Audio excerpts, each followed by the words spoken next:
One. We're live!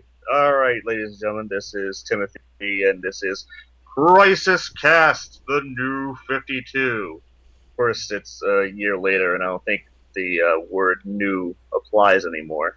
Yeah, So, the year-old 52. so originally when I was putting this thing together, I obviously knew I wasn't going to go over all the books of the 52 because obviously for the 12 of you that actually watch Crisis Infinite Comics, you know I don't do every single book. I can't afford them all. So I figured I'd just focus on the ones that I have read and some notable books that do deserve some mentioning. I was also thinking, as far as breaking it down for people tonight, just go from the worst to the best. But I figured, you know what? Let's group them together for what they need to be. So we're going to start with the Superman family, and to start it off, we're going to go with Superman, the just Superman title itself. As far as letter grade, I'm giving it an F. It's butt. It is but. And I'm saying this because it got off to a rocky start because of little to no connection on how the writers portrayed Superman. The Perez start. If I was just grading them by arcs by themselves, the Perez stuff would probably get a B minus, and then everything else after that would get a D. But because they decided to go in the direction they did, Superman just gets a flat F in my book. It also doesn't help that there was no communication between the writers of Action Comics and the writers of Superman to kind of line up where both books are going. Not at all. And we'll get into Action Comics here a bit, but we're going to start on the Superman title. So to break it down, I read the first issue in the store. I didn't really buy it, and it was pretty good. Yeah, I know. Laugh at me. You should. It seemed to set up a very interesting current day status quo, but then after that, a great majority of everything done in the first issue seemed to either be ignored or pushed aside. And add to that villains that were pretty repetitive. The art was only saved at the last minute by a well-drawn slugfest that would end up happening in issue 6. So I guess barring a couple of pages of snappy dialogue in the following issue, most of the issues since the creative change have been mediocre at best. And there is this two-parter called Hellspawn, which a lot of fans were saying is pretty much like a waste of time. And the current arc, people are saying that there's nothing filled with bland villain after bland villain, pretty much making Superman look as tough as a wet sack. I didn't read too much of Superman, but every review I read, like there were no issues that people were excited about or were like, this is the premier Superman book. It was just like this reboot needs a reboot. Inception. A reboot inside of a reboot. If only. And I don't know if Action Comics has, and I don't think Superman, the regular Superman book, but has Lex Luthor even been introduced to this universe? Yes, he's introduced in Action Comics. He's a scientist that regularly works with the government. I mean, he's still the billionaire that he is, but he actually works hands-on with the government. In Action Comics, he's introduced as like the head of the government team in charge of bringing in Superman. Okay. Is he bald or redheaded? He's bald. Okay. I was just curious. Yeah, he looks exactly like you would, but he's very young. Like, he looks very young, and he's obsessed with getting the credit of like. I mean, he's still got that mentality of Superman's an alien, he doesn't belong here, and he's no hero, and all this other stuff. But he's also like very motivated to be the one to like bring him in and study him, and all this other stuff. And let's be friends. Yeah, like he gets him early on. Are we moving on to Action Comics now, or? No, not yet. But all right, well, I was just curious. Yeah, yeah. Well, he's introduced. I won't go on anymore. But yeah, he's introduced there, and he plays a kind of a regular role until they go into a different arc. And considering Justice League now, I think about Superman. I think about it's like originally, he's married to Lois, and now he's in the new universe. Like, how do I tell Lois I love her? Mm-hmm. So, before we get into Action Comics, we're going to go with the Superman title that got a D grade in my book, and that's Supergirl. And mainly because, okay, so they do the whole she arrives years later after Superman has established himself. And I like the Supergirl books before they did Flashpoint, the reboot, and whatnot, because it was able to keep my interest as she was interested in learning, stuff on Earth. In the current Supergirl book, here she's just scared of everything, including herself. Sure, there is a certain sympathy for it, but to me, it wore thin real quick. First off, it played real hard the language barrier. Okay, so new planet, can't speak their language. So you figured by like the 6th issue they would fix that. Maybe jump a few months ahead, so then she has time to acclimate herself to Earth. Mm-hmm. They don't bother doing that. They figured just go straight to it. So she doesn't speak any kind of Earth language. Well, and the only the only person that ends up understanding her and able to speak her language is a character by the name of Silver Banshee, who is apparently BFFs with Kara in this new world. Mm-hmm. And she's your Scottish punk rock-ish girl that was introduced in the first arc near the end. And I thought she was going to be a villain, but they introduced like some kind of family ties in Silver Banshee's past, and I just couldn't care anymore.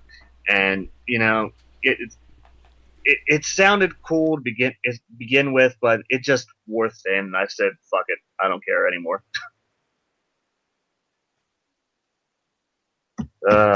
But gonna move on to Action Comics, which I gave a C. Yeah. I don't know. You can grade it, but I gave it a C plus. I don't know if you have something higher than that. No, I'd give it about a C plus. It's a middle grade because it actually started off pretty strong.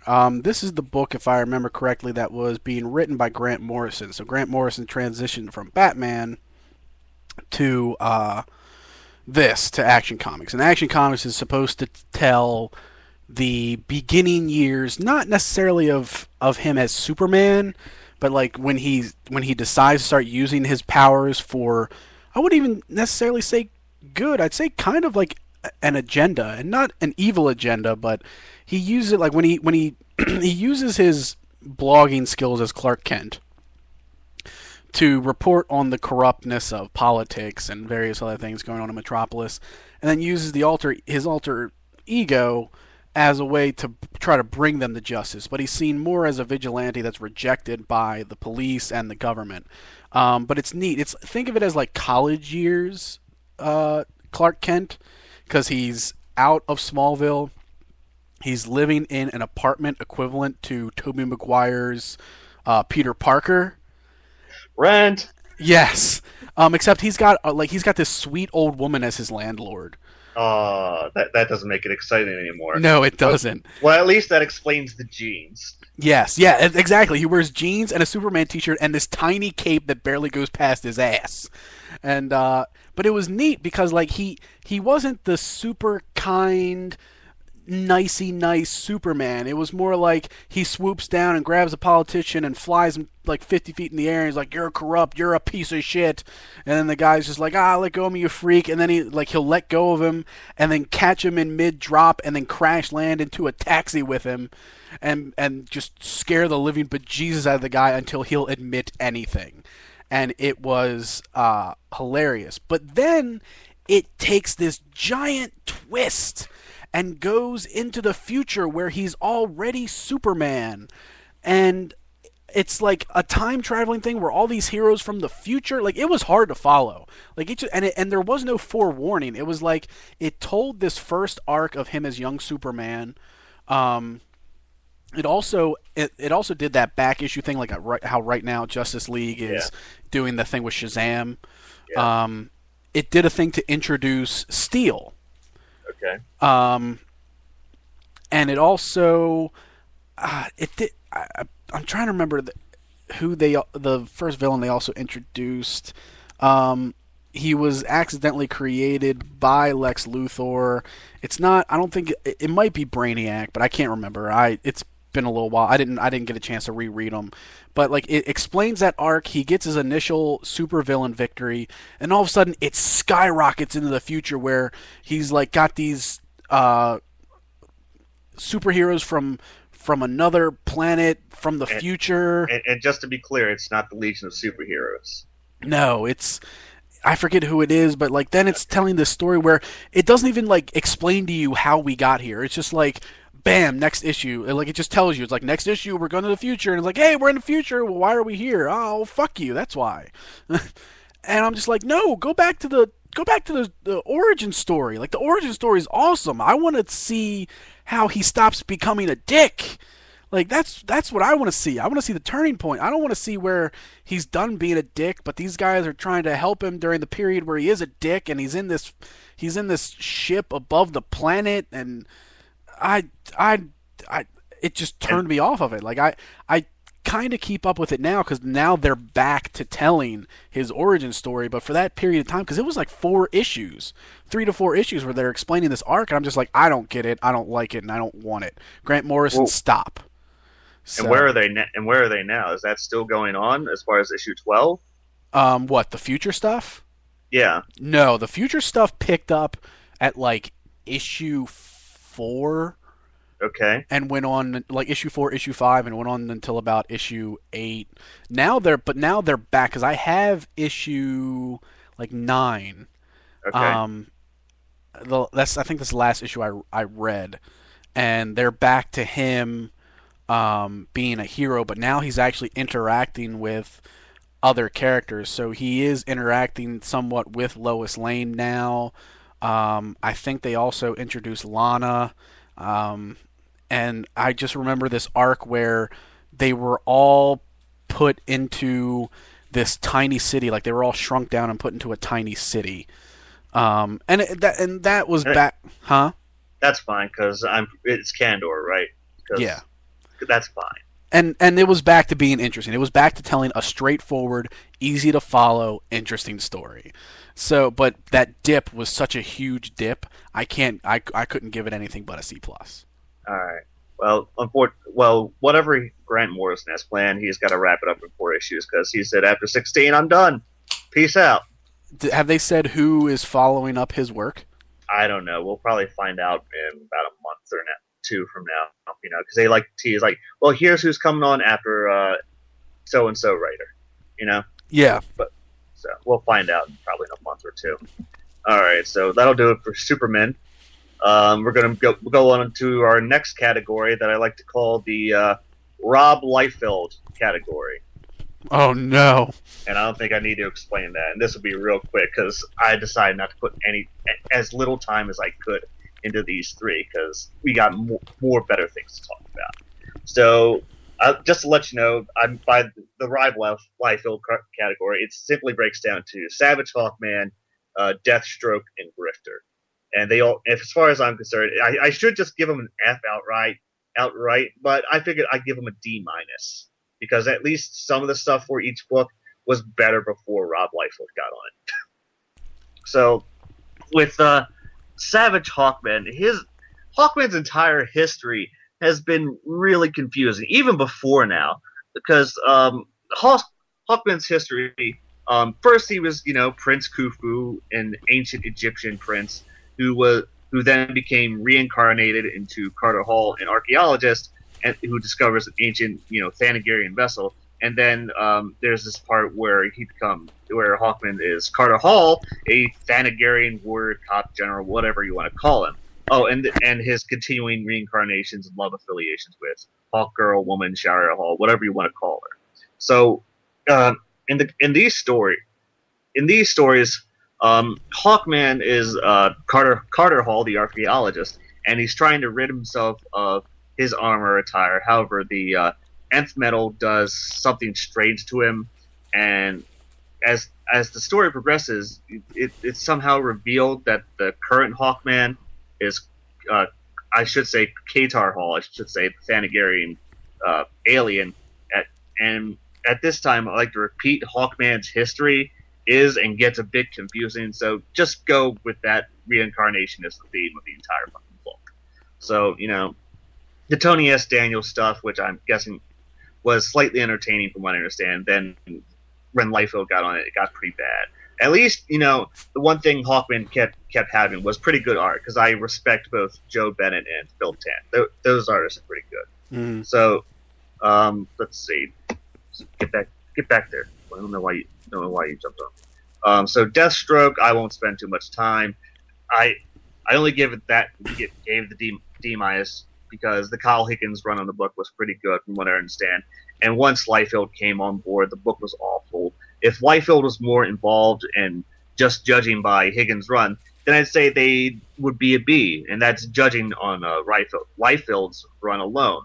But it's probably an F book at best. But I'm generous in giving it a D minus. And then the Grifter stuff, the Nathan Edmondson when he was doing the book, and I hope DC gives him another book because I think people enjoyed the stuff he was doing. And from what I understand, fans actually did enjoy Liefeld's run more than I thought they would. Although I think he may have been just doing the plot points where the other guy, Frank Thierry, was doing more of the actual words on page. Mm-hmm. So that's the end of them. Next book, The Ravagers. It doesn't get a special category whatsoever because that book was just awful. It was just awful. And I only read one issue of the book, and I knew it was just awful. So I only read one issue, and the art's nice. I do enjoy Ian Churchill's art, but there was just no jumping on point for the Ravagers.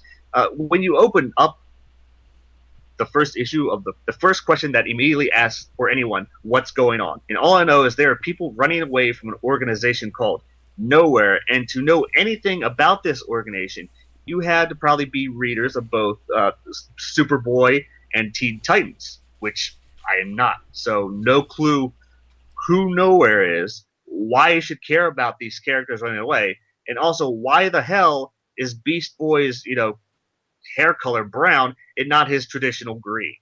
So when I first saw him, I actually didn't know it was Beast Boy. I actually thought it was the Legion of Superheroes character known as Timberwolf, which I was actually kind of excited for. So to sum it up, Ravagers, no real jumping on point. Who gives a shit? That was the beginning of their second wave, I think. Let's see.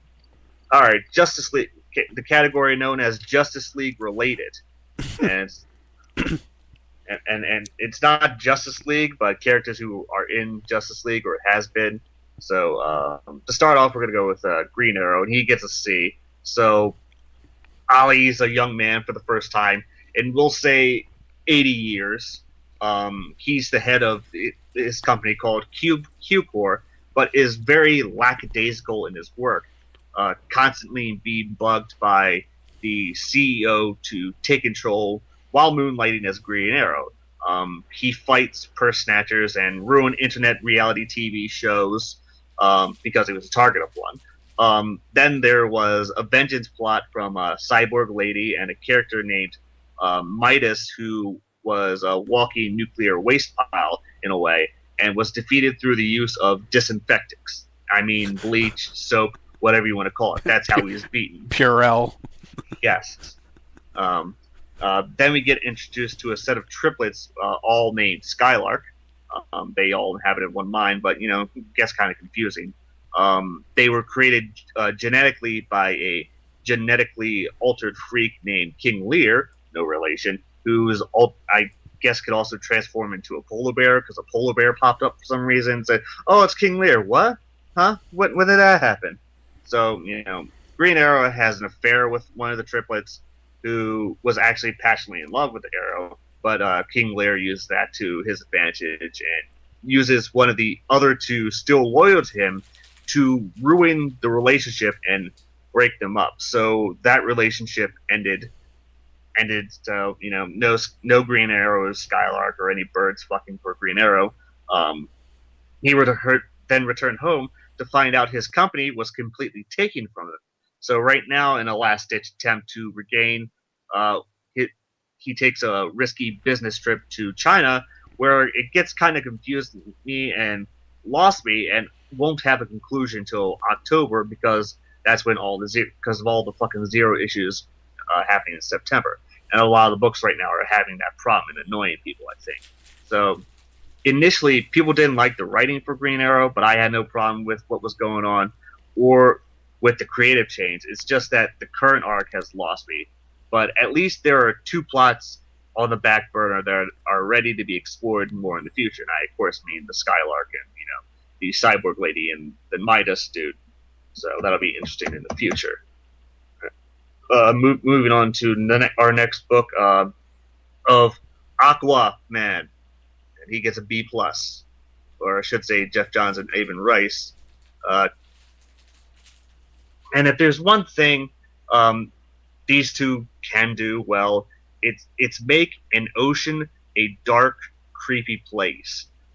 They're invading creatures on the surface world, attacking humans and being their proverbial fish out of water. And down in the trench, in their own element, though, they're somehow even nastier than before. Even Reese and Jeff Johns have been working together since they rebooted the Green Lantern books. So Rice draws awesome swarms of creatures, and then coming across as a school of beings, and that makes it much more daunting. So there's obviously they're in the ocean a lot, so the darkness mixed with the blue gives it an otherworldly feel, and for the first time in a while, it makes you feel like everyone is out of their depth. So John wraps up the first arc, which is aptly titled The Trench, and we have a lot of setup for future stories. They're like hints of the fate of Atlantis are hard to ignore, and while we get just enough information on how the creatures at the bottom of the trench are surviving, you don't get the full story yet. So in many ways, the story arc, The Trench, feels like a part one of a much larger story. This is actually something Johns has been doing with Green Lantern for many, many years, and it helps that even Rice, who has been with him for that entire time, is there to come along for the ride. So Johns also continues redefining Aquaman as a badass, so to speak. So that's working too, as we're seeing some of that in the Justice League books, and we'll get into Justice League later. Yeah, they've been on a real crusade to make Aquaman badass, and thankfully it's been successful. So, obviously, Aquaman fans have no doubt liked the newfound respect for the character that the supporting cast has been giving him. But it's worth mentioning that it's respect that is earned in these issues and not just handed out. Johns is making him an effective hero on both land and sea. While it's fair to say that he was in the past as well, Johns is upping Aquaman's overall stature within the DC universe to where it should have been all along for so many years. Because we back in the day, people look at Aquaman, it's like, it's a joke. He can only do things in the water. So, and then the current story arc, which is again a book suffering from, we have 0 issues coming out September. You won't get to find more until October. But in this story arc, it showcases another league that Aquaman was a part of, not called the Justice League, but something under the water. But most importantly, for the character it introduces in Black Manta into the New 52, and boy, does Aquaman hate Black Manta. But this group being referred to as the Others aren't introduced in one fell swoop. In fact, they were introduced issue by issue. While Johns is rebuilding Aquaman's history in this title, giving him a new mentor, his relationship with Mera, and a completely different past with Atlantis, here he's still trying to discover what happened to Atlantis that caused it to sink, even as other elements from his past, most notably Black Manta, resurfaced to cause problems. It's definitely what's pulling in readers in. So, and with yesterday's release of issue 12, and I got to skim that for yesterday, Johns may have annoyed readers, and yeah, like I said, Johns may have annoyed readers because that issue is a bit lacking in forward momentum, and it's forcing readers to wait 2 months before they get a finale between Aquaman and Black Manta. So that's annoying them. All right. So moving on to our next category of, we'll call it Wave 2, because these books coincide with each other in Earth 2 and World's Finest. And you don't read either of these books, do you? No, I've not had a chance to see either. You poor man. Of course, I'm poor either. I'm jobless, so fuck me. Well, next time work has their free stacks. Usually, the majority of our free stacks are DC. I can probably snag Earth 2 and World's Finest. I think you'll enjoy those. I do. Well, at least World's Finest. I don't know about Earth 2. But get into them. I find it interesting that they're already diving into Earth 2 and the alternate existence of these heroes when they're just rebuilding the originals. I'm actually fine with that. Okay. And I'll get into that in a bit. But like I said, I had to combine Earth 2 and World's Finest because of the significance they both play, in my opinion, for the future of both books.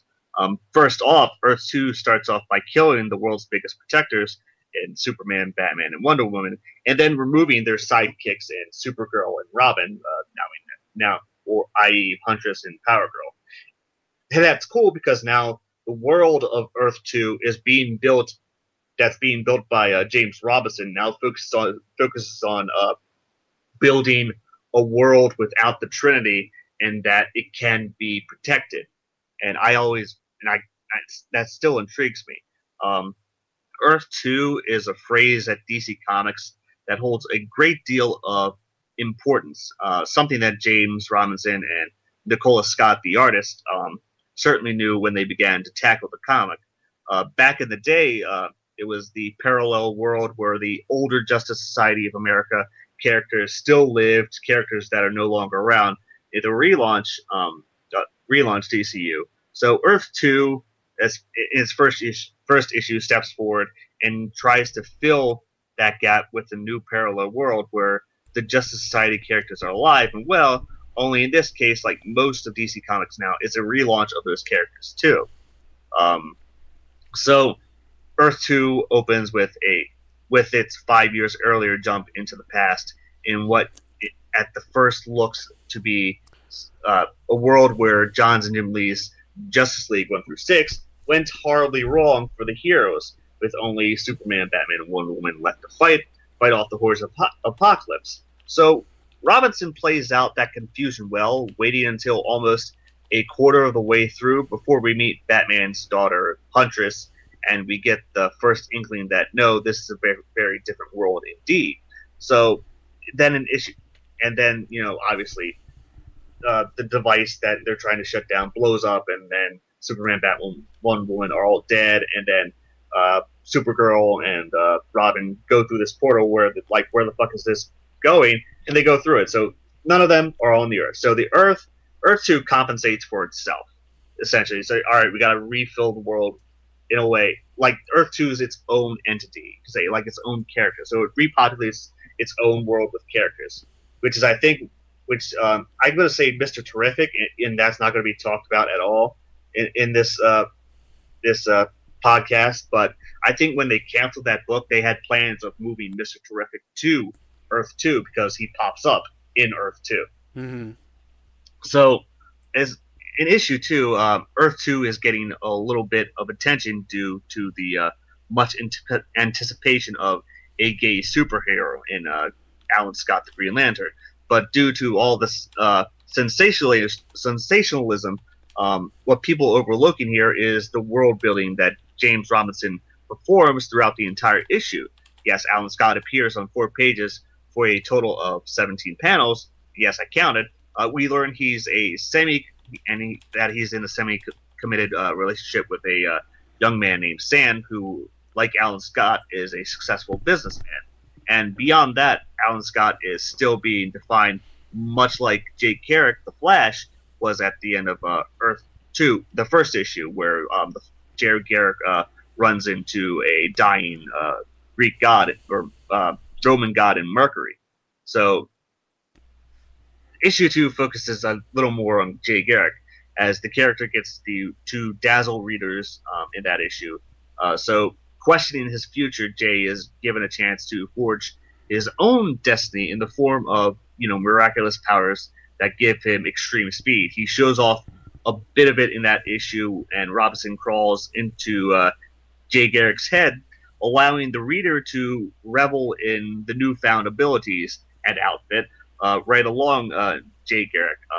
In the hands of other writers, this could collapse or come across as way too hokey, but somehow Robinson has positioned Jarek in such a manner as to make a seemingly logical transition and a certainly entertaining adventure. He gets to it, it's like, oh god, what the fuck is this?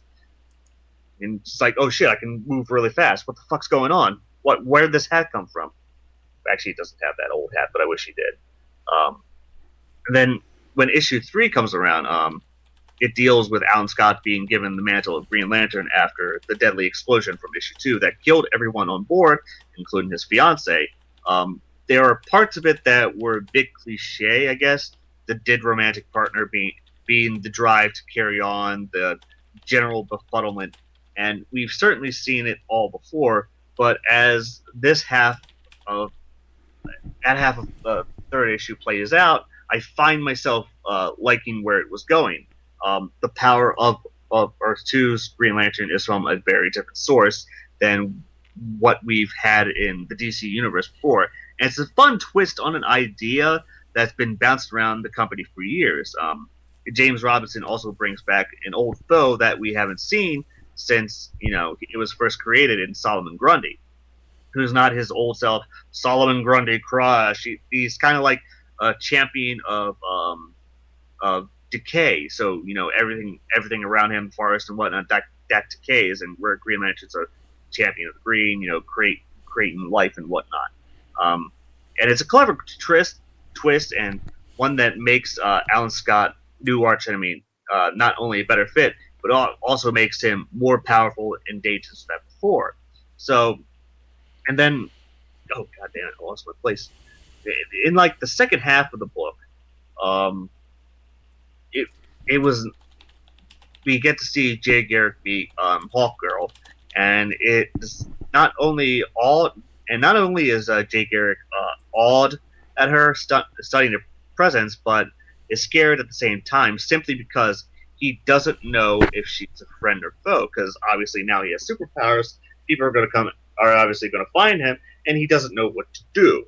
So, and then with the recent issue, it brings the various all these elements of the series gathered together in Earth 2's Washington D.C. for a dynamic, explosive confrontation set to forever alter the landscape of the war-torn planet. The newly introduced Grundy causes Hulk-sized damage and destruction on Earth 2's heroes come together to combat the villain. So, James Robinson's creating an ecological crisis to compound the physical damage he renders, and Grundy claims to be the Knight of the Gray on a mission to destroy the Champion of the Green. So, like I said, death, decay, life, whatnot. So, given that he commands twisted plant life and is about as hygienic as a typical zombie, Grundy appears to be a threat unlike any readers have seen in the relaunched DC universe. And Robinson raises the bar with Grundy and brings 4 metahumans into the battle: Flash, Green Lantern, Hawkgirl, and this issue debuts Atom Smasher. And although readers have gotten a chance to know Flash and Green Lantern in the previous issue, Hawkgirl kind of remains shrouded in mystery. Not so much as Adam, who drops onto the scene, solving one crisis and stirring the pot for another. So everything here starts to come together, except for the 4 would-be heroes who were the backbone of the Justice Society. Of the 4, Green Lantern is brash and headstrong. Flash is cautious but eager, and Hawkgirl is the more strategically inclined of the quartet, and Adam is simply following orders. So the lack of cohesion between these characters is evident because obviously they all just fucking met each other. They have no chemistry whatsoever. So Hawkgirl appears to have the strategy figured out by attacking Grundy directly.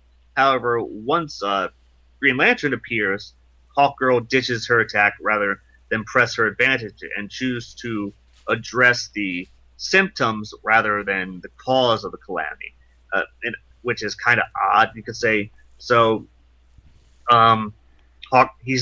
Robinson's kind of trying to build Hawkgirl up as a strong, intelligent character throughout this issue. However, this issue did allow Alan Scott a chance to shine in the spotlight and battle a foe sharing the namesake of one of his oldest enemies. And all the while, the artwork through the books is dynamic and clean, and it's quite as detailed as any of the previous issues that featured Nicola Scott's pencils exclusively. But typically, Scott's figures are grafted onto the world they inhabit, while most of the characters in the issues are simply living in that world, passing through it fluidly and believably, but not carved from it. So in the end, Earth 2 is a clear celebration of the Golden Age and a reintroduction to old characters to a newer audience. And for the longest time, I could say I've been looking for a jumping on point for the JSA, and because it was a different dynamic of characters, and with Earth 2, I may have found just that. Fair enough. Yeah, it's a mouthful, but, it needed to be explained like that. Yeah. Well, we can tell which book's your favorite. Wait. We haven't even gotten to those yet. But, yes, I would say Earth 2 is one of my favorite. And we're about to talk about the other favorite, in World's Finest, which is, I guess you could say, a mixed bag, but it's a mixed bag I love. And obviously, this story opens with the two ladies plotting out the chapters in their respective lives as they just came over from the dying Earth 2 into through that wormhole into the current or the regular new Earth continuity, whatnot. Yes, but yeah, the girls are in a restaurant in Japan and they're having a conversation that warrants the attention of some of the folks around them before Power Girl receives a call about one of her local investments because during her time on the world, she developed a large business and she's a savvy businesswoman and whatnot. Paul Levitz, who's been writing the book for the first 3 pages of that first issue, definitely identifies the main characters and clearly defines their voices and motivations. And it's a rather odd location to set Passports Aflame, but it gets the story rolling forward, I guess. George Perez draws about, I guess, 13 pages in this, and there's the book jumps from present to past as far as the past has Kevin McGuire doing the art where the girls just arrive and now they're trying to acclimate themselves to the world, and Joe Perez does the art for the present time. So in that first book, Perez draws 13 pages, and it's all set in the current timeline, like I said.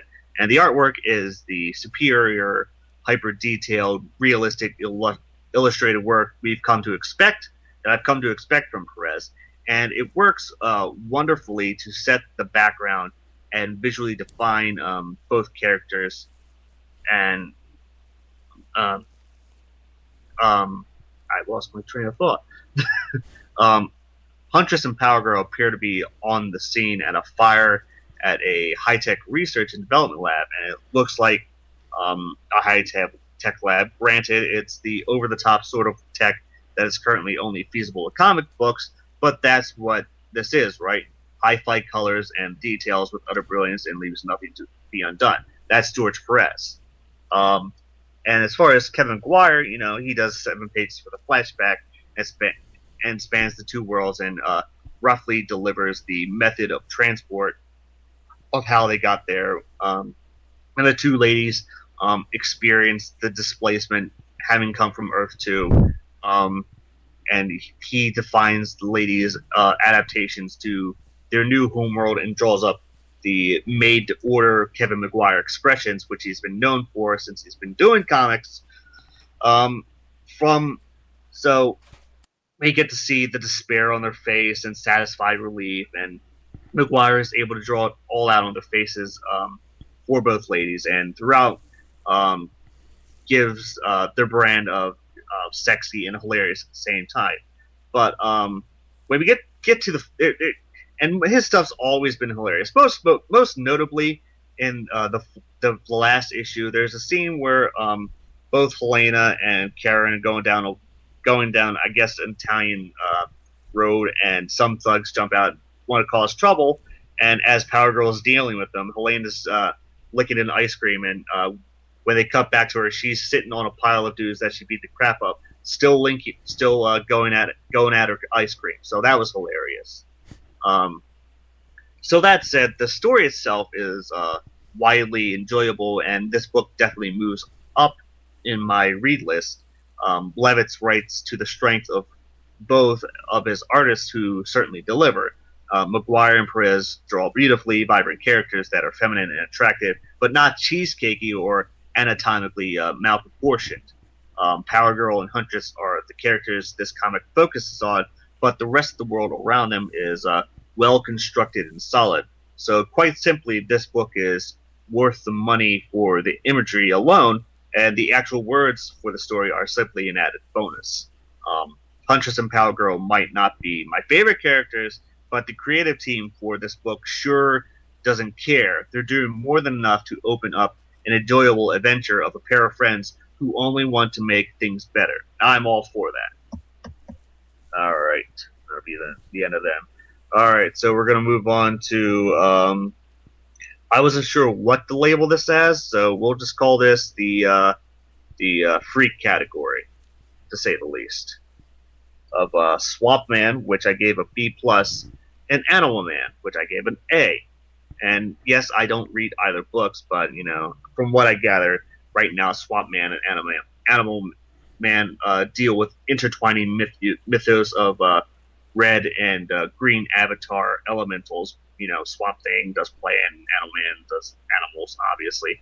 And then they introduced something called the Gray or Rot, and that's not to be related to Solomon Grundy in Earth 2, and it's which the antagonist forced on the books.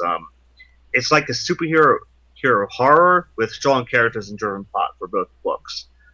Jeff Lemire is writing, I believe, Swamp Thing, and Scott Snyder is doing Animal Man, and both are good writers. I like both their works. I don't think you'll find either books disappointing. Swamp Thing might be difficult to get into if you've never been into those books before.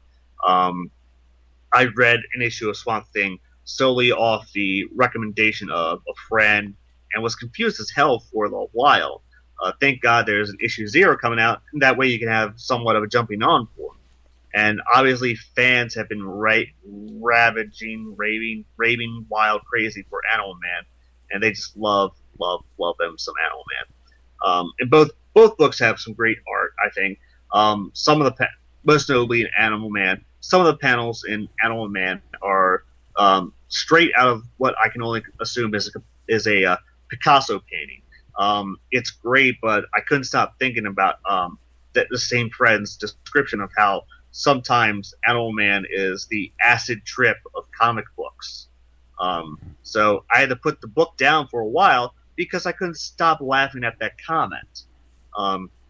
As for Swamp Thing, you get two different artists alternating duties. It has a very interesting, I guess, circular paneling style. It can be difficult sometimes to figure out whether you should be reading from left to right to left, up to down, bottom up. Other than that, it's straight, eye candy as far as both books are concerned. So that'll be that for those. All right, now we're going to move on to something that Brian actually knows, Injustice League. I do know Justice League. Well, I mean, I'm I'll be completely honest on this podcast. I'm more of a Marvel guy. I grew up Marvel, and I don't hate DC, so I'm not like, oh fuck DC. But there's a lot of characters in the DC universe that I have just grown to be like, I don't care. Um, but I wanted to dive into the New 52 with something. So I've mainly read, just to highlight mine because my list is extremely short. I've read Action Comics, I've read Detective Comics, I've read Batman, I've read Green Lantern, um, Justice League. Those are my big five. And with Justice League, I really enjoy the artwork. I think every page of that book just looks really epic and well done, and just the damage to them when they're fighting big enemies like Darkseid, or and then just the chemistry between the characters. Because I mean, the book starts off with just, if I remember correctly, Green Lantern and Batman, and then they're introducing people page by page, and like unlike how you were saying with Earth 2, how the Justice Society hasn't really gelled yet, it seems like these guys gel instantly in Justice League, um, which I thought was kind of cool. And then they just kind of ramp it up from there. Though it has slowed down a little bit recently with the current arc, but Oh, I hate that villain. I forget, Graves, is that what it Yeah. is? Yeah. Yes. They're trying to make him an emotional character, like like you're supposed to be torn because he's a villain, but he's got a sad background and all Just no. this other stuff. And Just no. yeah, yeah. I If mean, if you want to find out more about how I feel about that character, go watch Crisis of Infinite Comics. yeah. I've seen a couple of the episodes since they've. I need to watch the most recent one, but I've seen, definitely since the arc started. I've seen you just like, I'm supposed to care, but I don't. Oh, this past issue, I let him have it. Good. You know, Pretty much. Let's see if I still have my notes for Justice League here somewhere. Pretty much. Shazam's more interesting. Just say yes, yes. Since that story arc started, the most interesting thing to look forward in a Justice League book is the Shazam backup, And he's like 5 pages. and it's the most interesting stuff. It You would is. But I mean, I don't have it. Doesn't concern, like, that doesn't concern me about the book though. It just means like every story gets a boring arc. And this is just it. They tried to do something fresh with it, but I mean, it's kind of hard to follow up Darkseid. Like, especially when this is the follow up to Darkseid. It's like, oh, we have Darkseid and now we have Graves. All right, I He's not guess. even a regular character. Yeah. But I do like the chemistry between all the characters. I love like the little zinging one lines, and I love the fact that Cyborg has pretty much figured out who everyone is in seconds. It's like, well, Wait, Superman, I know you're a reporter. Batman, I know you're a billionaire. Flash, I know you're a cop. well, the thing is, because they don't have John Jones, the mind reader, they brought in Cyborg. It's like, why is Cyborg here? Where's the Martian Manhunter? And then you find out why. Yeah, Let's see. What? but he's coming soon because Well, I with, can't wait for that, and I'll talk about that when we get into JLI. okay, yeah, because Uh, there's JLA's coming, so yeah. Well, that's supposed to be a backup story too, isn't it? Or yeah, something like that. something Yeah. like that. Because I mean, I think they're all that's also supposed to build up to that huge event that they're going to do next year. Like, I forget what it's called, but they're already building up towards their big cross comic event for the New 52. But it's Oh, next. Trinity. Yeah, Trinity War. Um, and that'll be interesting. I'm I'm curious to see where that goes. But right now, my interest is peaking at when we finally get to Batman 13. So, but I'll save Uh, that. We can wait. well, I, I'm actually interested for Justice League Zero next month because we actually get I guess a whole story just for Shazam. yes. So that'll be interesting. Yeah, there are a few zeros that are going to be very interesting to read. I mean, that's the whole point that we did this. One is because the New 52 is a year old now, and this here, the zeros are coming. They're supposed to be jumping off points. So this is kind of I asked him if he wanted to put this together as our comic guru to kind of let you know, like, all right, well, if you haven't been in the New 52, the zeros are coming in as jump on points. Here's the ones you should jump on to, and here's the ones you should just watch as they come and go. Like just don't touch. So, but Justice League is a touch. Justice League, it's good. I'd probably say I give it a B. I would give it a B plus, but because of the kind of boring grave stuff, I give it a B. It's because of that boring gray stuff. I gave it a B minus. Okay, you deducted it a little more than I did, but I did. I was pretty harsh on Justice League. oh no, I don't, and I don't blame you. I mean, that's going to happen with a character like that. But I have the feeling because like once they jump out of that arc, they're going to be in a better place, and that's why I kind of gave them the benefit of doubt of keeping it at a B. I think one of the things I graded for Justice League, I gave B minus, was simply because I was grading it on the Justice League alone and not including the backup story. Mm-hmm. Because if I did that, it definitely go up to B, but I'm not including that because I'm trying to focus solely on the Justice League. Oh yeah, yeah. I mean, if you were to do all the side stories of all the back issue stuff, A plus. yeah, because I mean Shazam's been phenomenal. I love that slow build for him.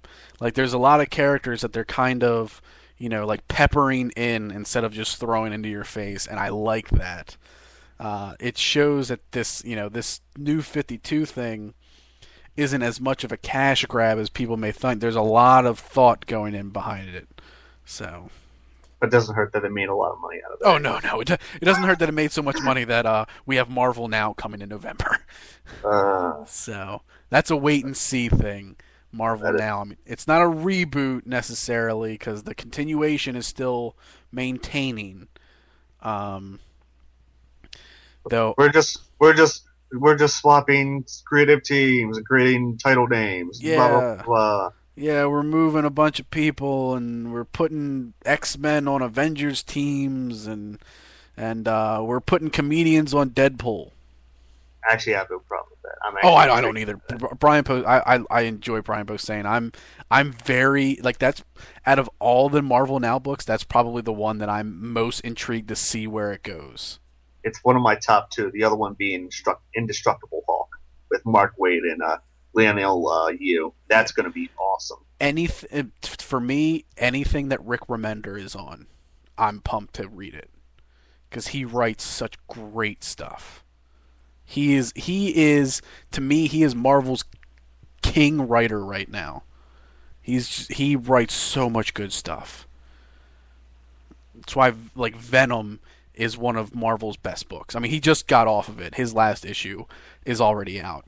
So Remender's off of Venom, which has me a little scared. But who's doing Venom? Cullen, was it? Yes, and his first issue is okay. You can tell like his first issue almost feels like it's restarting. Like it's not disregarding everything Remender did, but you can tell that it's kind of like restarting to show you how he's gonna do Venom. Because Remender took it to a real dark place, and it was violent, and it was awesome. And now it's Cullen who is going to dive into the whole thing of Flash Thompson losing control of the symbiote. So he's going to go for the psychological approach. He's going to go for the psychological. Well, there was a lot of. I mean, even though we're getting into a bunch of Marvel stuff in the middle of a DC cast, but the Remender's whole thing was to make you care about Flash and why he was a good choice for the Venom suit. That's what it started as. And then it was, now watch as this symbiote, which he sees as a gift because now he can be a hero again, completely fucks his life and fucks it right up the ass and out of his mouth. Because it just destroys everything. and he's dealing with it made Jack-O-Lantern, who has long been like a joke of a villain for Marvel, into like he is a psychotic son of a bitch. Crime Master, like all they took all these secondary villains that you just would not give a shit about and actually made them a threat in the Flash Thompson Venom world.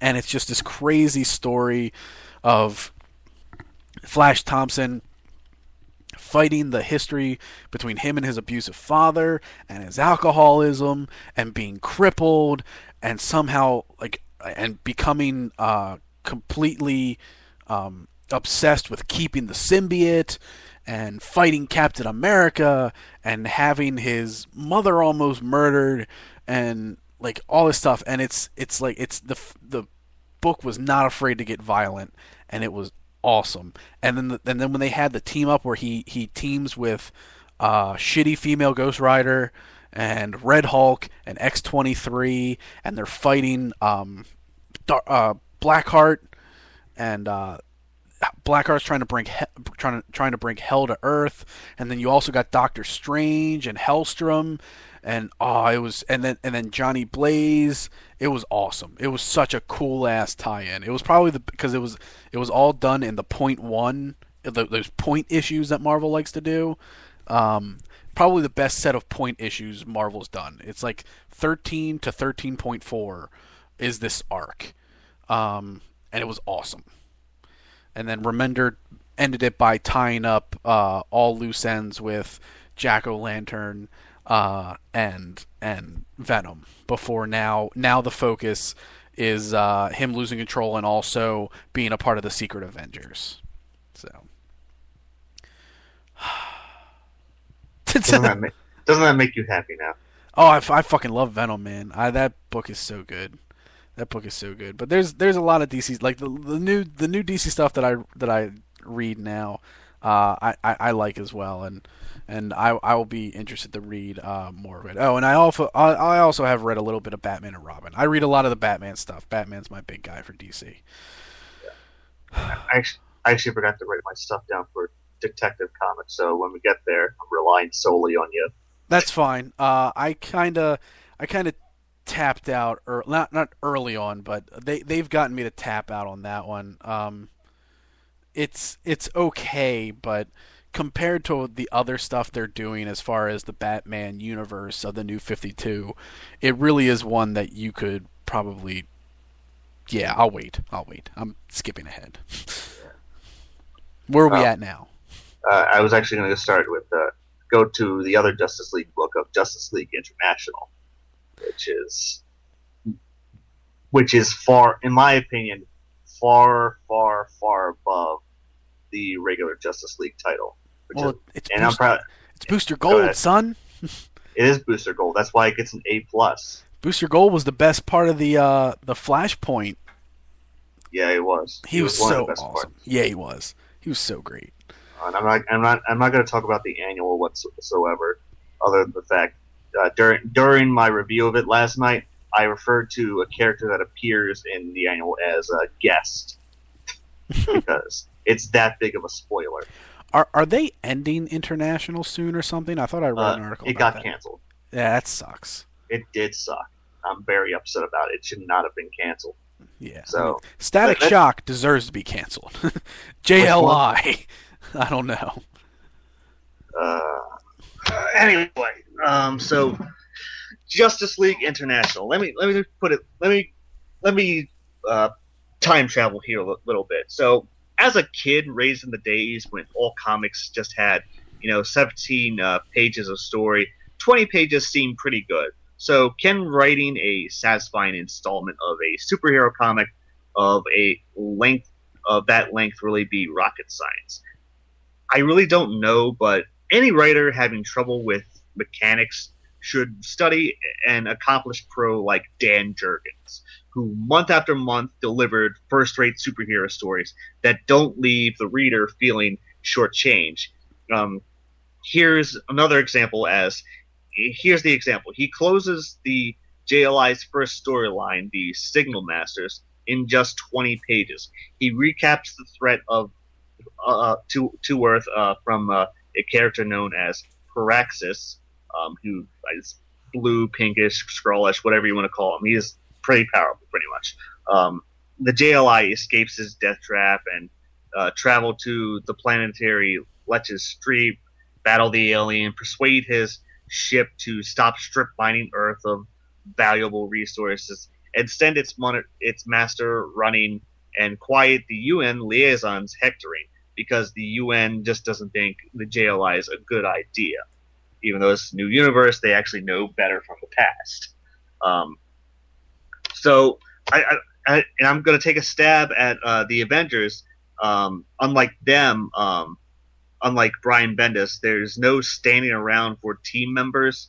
While one or two favorites in their stories hog all the action, here in JLI, everyone here, Booster Gold, Guy Gardner, Ice, Fire, Vixen, Godiva, Red Rocket, August General and Iron, and Batman, has a part to play in the story's resolution. What's more is every scene is rich with characterization as the heroes gel as a team while individual friendships and rivalries form. As you know, Booster Gold points out, job done. So bringing the well-paced script to life is penciler Aaron. I'm going to probably butcher his last name, Aaron Lopresti, whose own storytelling instincts complement Jurgens beautifully. His heroes look marvelous, whether in well choreographed fight scenes or the issue's quieter yet still intense moments. What's more, he sells the story's cosmic qualities beautifully with his convincing space story and interstellar craft. Now, I'll admit the next several issues kind of dragged, but that was all character development from interactions between Godiva and August General Iron and August and General Iron and OMAC. But one thing that continued since the start was that Dan Jurgens had been roughing up the Justice League International. Every issue, the JLI really couldn't just step back and take a breath. They were getting the shit beaten out of them every issue. So when the Signalman arc was rolling down, they pretty much blew up a ship and killed Rocket Red dead. And then three other members, Ice, Fire, and Vixen, all end up being sidelined and put into a coma and whatnot. They just couldn't do anymore.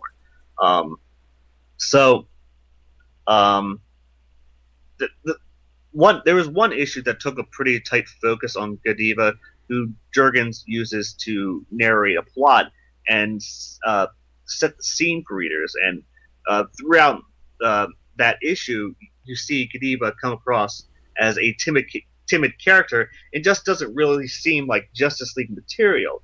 And then by yesterday's annual, we actually see that she kind of does belong with this group. So and as far as that timid stuff, it became quite evident on a page where she bare witnesses to OMAC slamming August General and Iron into the street face first, and then the General doesn't quickly recover from OMAC's rage, and Godiva proves to be a lesser challenge for OMAC, obviously.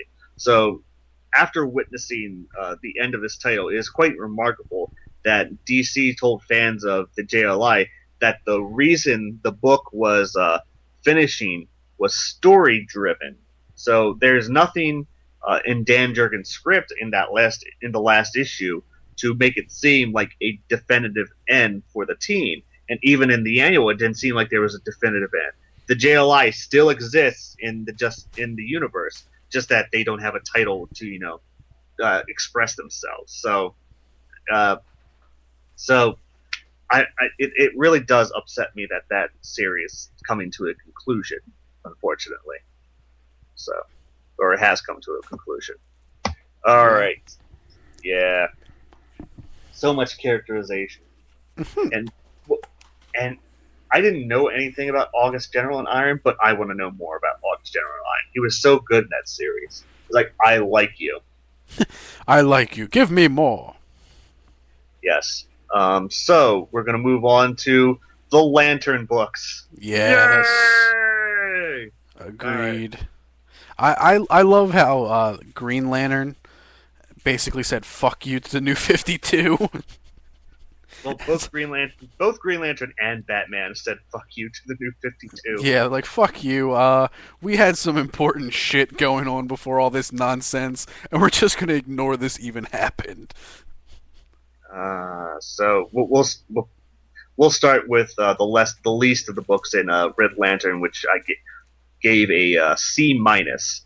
So to start it off, at the end of War of the Green Lanterns, before they relaunched, the fact that Atrocitus was not the one who killed Corona, the real culprit of the riot massacre where the Manhunters came, destroyed his entire sector. Atrocitus is feeling his rage dimming. It's left without a purpose and faced with the drawbacks of leading an army of devolved animalistic underlings driven by rage only. His soul-searching attempts end in the idea of a new kind of Red Lantern, a single individual chosen to be his equal and right hand to whom bestow his or her full mental faculties. He ultimately settles for Blaze, who is an angel-like entity from a planet who got raped during the Sinestro Corps War, and her wings ripped off. So, um, but Atrocitus soon believes she may have set up the whole thing, even though she was mindless. Um, at the same time on Earth, after watching uh, his this the human Jack Moore's brother being beat to death, he then becomes a Red Lantern, having his name changed to Rancor. I hope DC hasn't received any any cease and desist letters from George Lucas yet, because they're still doing it. Give Uh, it time. yeah. Um, Subsequently, he helps Atrocitus and the other Lanterns turn.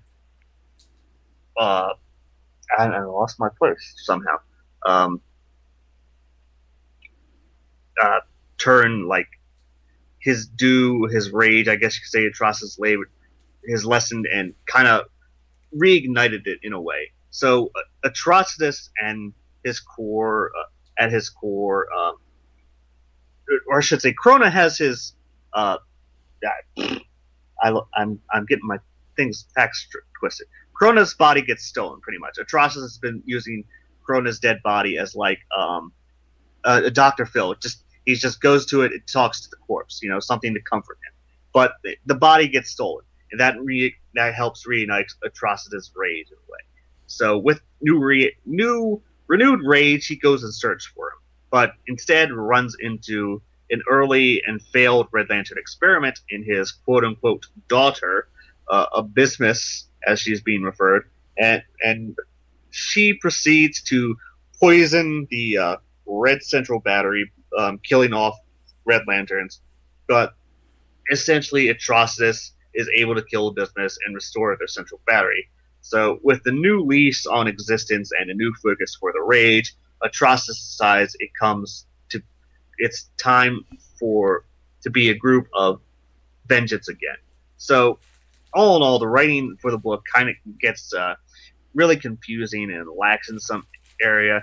The art for the first several issues was really gorgeous, but then they changed artists and it became muddy and ugly. And for a book like Red Lantern, I think if it's done right and it's written right, the art shouldn't matter for a book like this. So we'll see what happens. They really haven't explained why there's a human amongst the Red Lanterns, and I'm still waiting for that answer. Also, I'm waiting to see, and we'll get into this a little bit later, because I put it down for the Green Lantern stuff in my Green Lantern notes as far as what's going to happen with Atrocitus. That's going to be interesting. But we're going to move on to Green Lantern New Guardians, which I gave a C plus. So this title kind of had a special place in my heart, and I'm just going to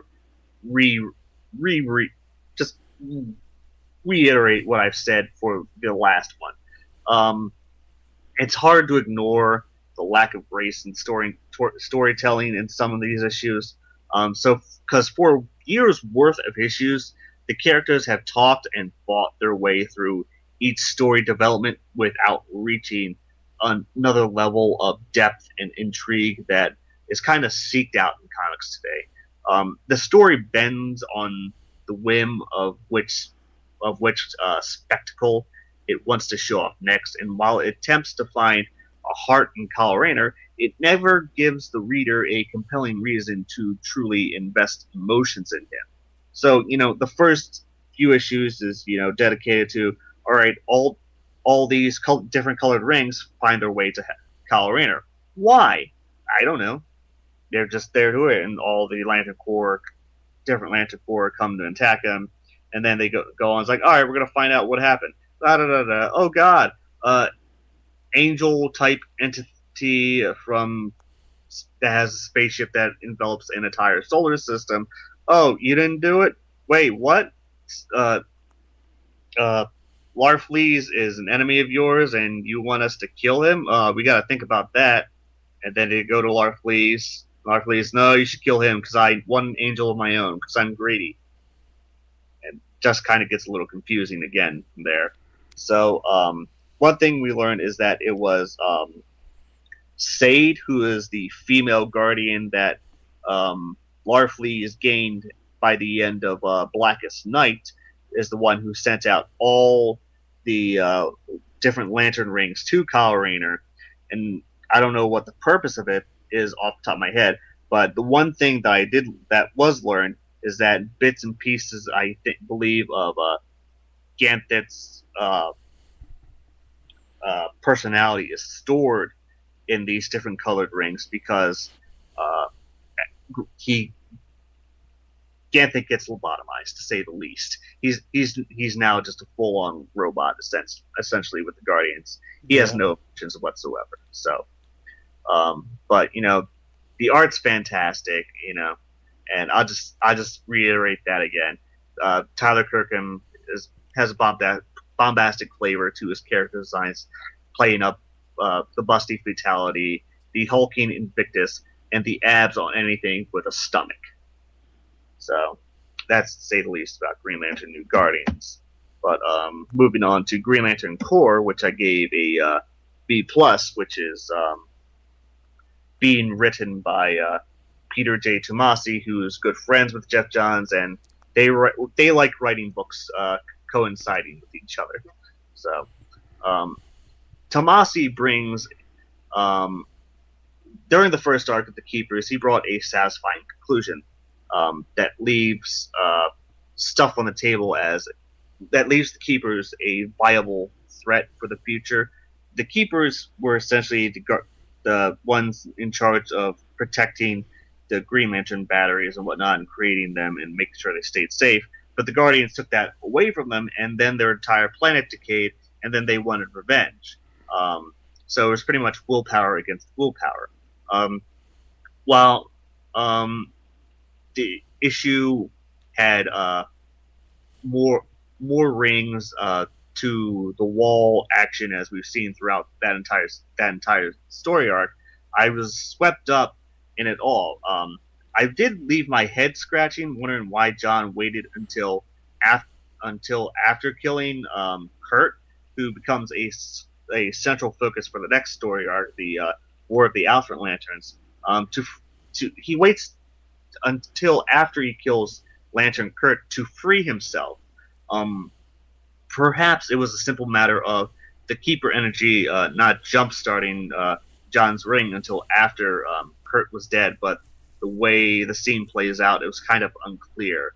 I also found myself wrestling with the moral dilemma when the Green Lantern Corps willingly kills beings, even when it's to prevent more losses. As someone who grew up in the Silver Age, well, I guess I should say the Bronze Age. Either way, what I'm saying is you don't cross the line of killing people, is what I'm trying to say here. But that was a different era, and while I still find myself wishing that the good guys didn't go there, I also understand that the need to show just how high the stakes are and how far we sometimes have to go for the greater good.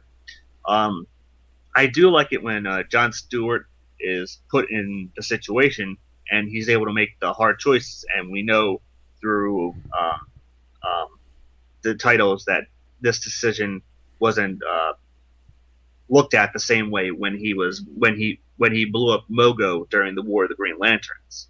So when with the keepers out of the way and the first arc done, um, the ending had the I don't think the ending of that arc had the epic feel I had hoped for. The story was certainly uh, not a letdown overall, but um, that issue had those issues had all the action that one would expect from a book that has been described as a cosmic war comic. Um, Luckily for us, the keepers are left in the playing field for use by writers in the future, as is fitting for characters for which further define some of the modern interpretation of the concepts that make up the Green Lantern's mythology. Um, so then this whole focus of the story changes to John's actions ending up being more of a catalyst for the conflict between the Alpha Lanterns and the Core. And while I am a little disappointed to see the plot unresolved by the end of some issues, the fact that it likely became is going to be a part of the third army story reassures me that it will not be forgotten. And by that, they did the whole, trial with John, but he got freed, but it was never really resolved.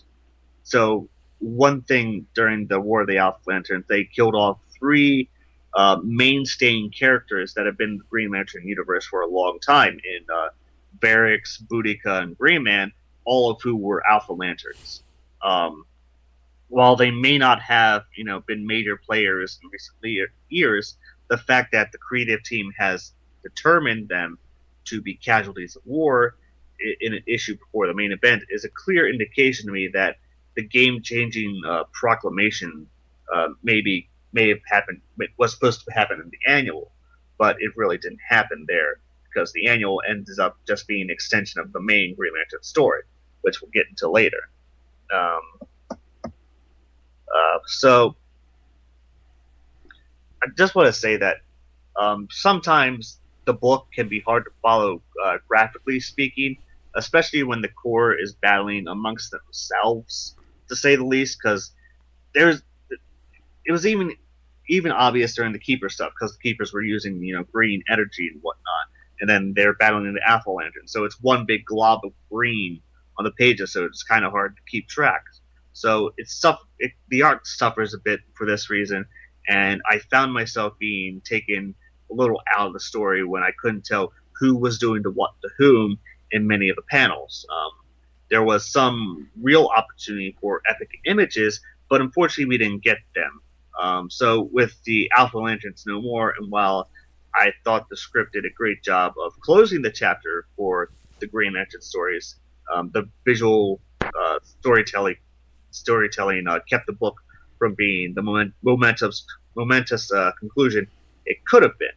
So with the core out of the way, let's move on to the main Green Lantern title.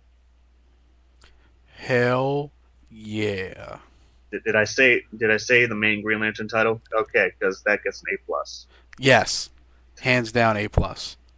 This Eh, this book is so good. Buddy cops. That's all I'm gonna say. Yeah. Sinestro, Hal Jordan, Buddy Cops. Best of friends forever. Yes.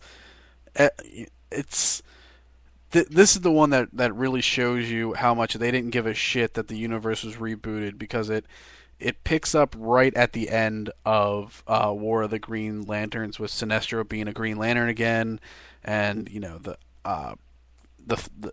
the upcoming birth of the Third Army, and then diving into the Indigo Tribe, and Hal Jordan not being a Green Lantern but getting, like, lack of a better term, his puppet ring, where he's got power as long as Sinestro gives it to him, but he can't hurt Sinestro. And it's just the dynamic between Sinestro and Hal Jordan is great. And I love the slow build towards what is going to be the chaos that is the Third Army. Um, Have you gotten to read the annual yet? no, I have not read the annual yet. Where am I at? I am actually a couple issues behind. I just finished issue 10. Okay, So, okay, I'll forgive you this time. huh? I'll forgive you this time. Yeah. That's the one like Green Lantern is the one that, even though I work in a position where I get comics at a discount, I actually buy that one through my iPad all the time for the full price. I mean, because God, for $2, this comic is just ridiculously good. Um, the artwork is fantastic, and the storytelling is awesome, and I gladly buy this one every week. I'm mad at myself that I'm a couple issues behind. Uh, I'll just drop them in your lap next time I see you. that Like well, here, either that or when I get paid next Friday, I will catch myself up.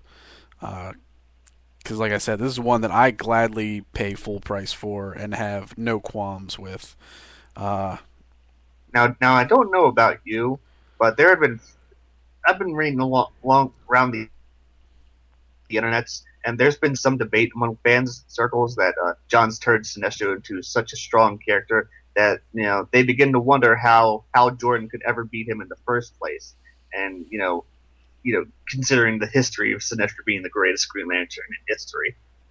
So Yeah, I mean it's almost gotten to the point where if they decided they wanted this book to exclusively be Sinestro, I couldn't argue with it, to it's be like honest. okay, Yeah, I'd be like, all right, that's fine. Yeah, you know what, you got me. Because I mean, you know, it, Hal Jordan has definitely been good. I will not discredit the intrigue and the character that is Hal Jordan, but Sinestro has had such a strong presence right from the first issue in the opening pages of just being pissed off that he's a Green Lantern again, and just essentially saying to Hal Jordan, "Yeah, you're helping me.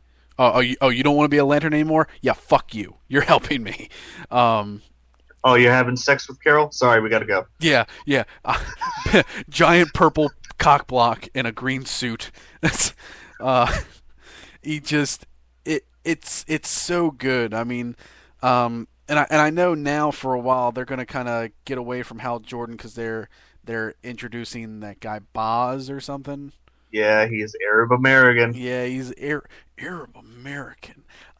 And I'm just sitting here like, yeah, like when I saw that, and now he's gonna be the I think he's the next arc for Justice League because they're all like, you're not Hal Jordan. Uh, where's Hal Jordan? Give us Hal Jordan back now. And It's all the more important. I should just dump the issues in your lap. That way you can see what's going to happen. yeah, I mean, before this podcast is over, I may just buy them back because I got no problem with that because they've kept their prices steady, unlike Detective Comics. Bastards. Anyway, uh, It's nice to see Sinestro in better control of himself, yet you can still see throughout the series how can get under his skin and push the buttons needed to get Sinestro off his game at times. yes, he gets knocked off of his game by that, and just seeing him interact with a lot of other characters from his past, because it's not just keeping him and Hal Jordan attached at the hip. It's just you get to see them each on their own interacting with different characters. I mean the whole Indigo Tribe arc, or Sinestro revisiting his own planet and destroying the Yellow Lantern Corps uh, was awesome. Well, one of the interesting things about that, and it kind of felt like it got dropped, was when Hal Jordan went into the power battery with Sinestro's yellow thing to shut it down. It said, "No, you're not Sinestro. This can't happen." So that thing kind of felt like it got dropped. That's probably going to be a setup for something later. I don't know what, but we'll see. Yeah, yeah, and I also like his re-interaction though. They ended up murdering him because if there's any book in in DC that really just doesn't give a like they're just like, we'll kill whoever, we don't really care. Uh, I believe the character's name was Darkstar. If I am I saying it wrong? The one from the one Sinestro tried to recruit with his helmet, and then he ends up getting murdered anyway because he's a coward. He's a pussy. Uh, am I right in his name or? Close enough. Go ahead. Okay. I was starting to get invested in his character because I was like, man, I'd like to see him kind of redeem himself. And they're like, no, this guy's a bitch, dead.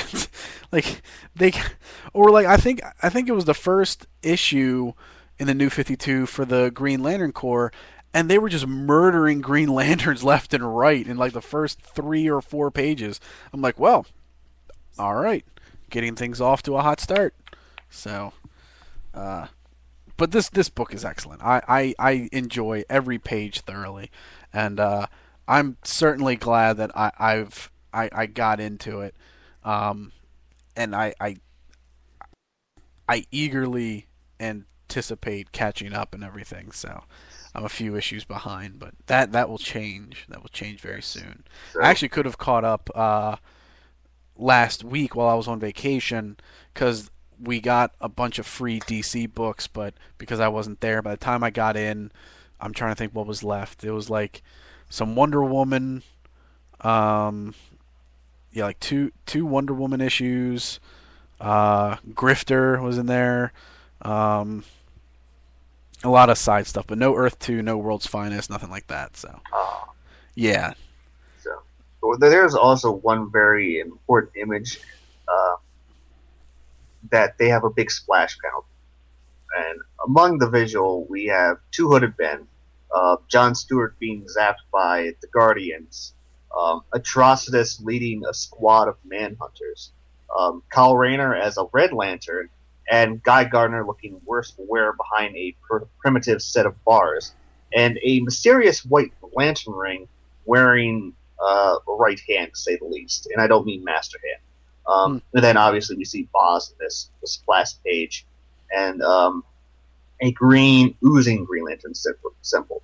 Um, there's a lot there, and certainly some of these images could mean a number of things besides what they immediately appear to be.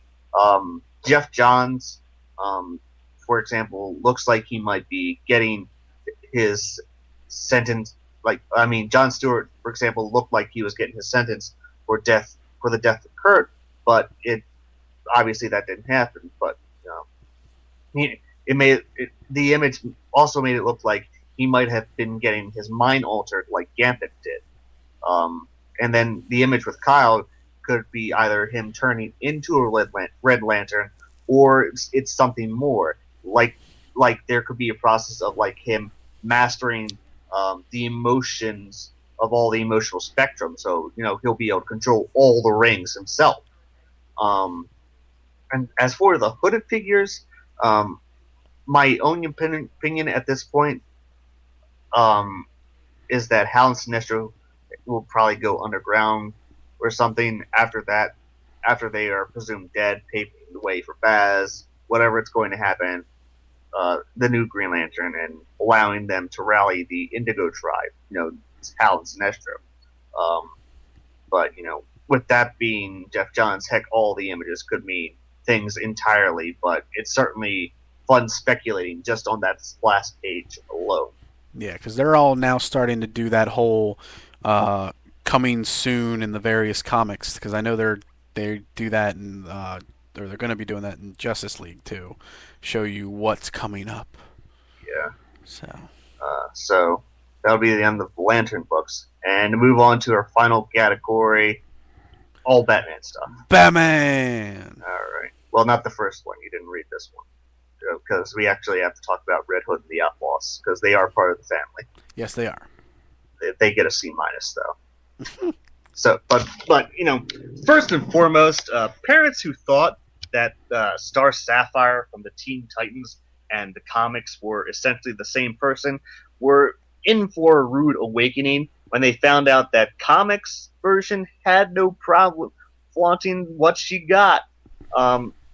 The one thing both the comic and the cartoon has in common was her earlier appearances in Teen Titans in the 80s. And by that, I mean how they captured her naivety. So, with that part out of the way, the story centers around more of Jason Todd initially. Um, Jason, instead of being trained by various men after his return from the dead, was trained by an order of warriors known as the All Cast. Um, he was a part of the order for an unknown amount of time before he was exiled, partly of his own will. He breaks Roy Harper Arsenal out of Middle Eastern jail, and for all I remember, Roy was seeking to be killed by Killer Croc, but Killer Croc said, "No, I'm not going to kill you. I'm not going to, give you assisted suicide." Um, but the two start on very friendly terms. Roy and Starfire have a sexual relationship. However, Starfire makes it clear to Roy that it's just sex with no emotional ties, no strings attached.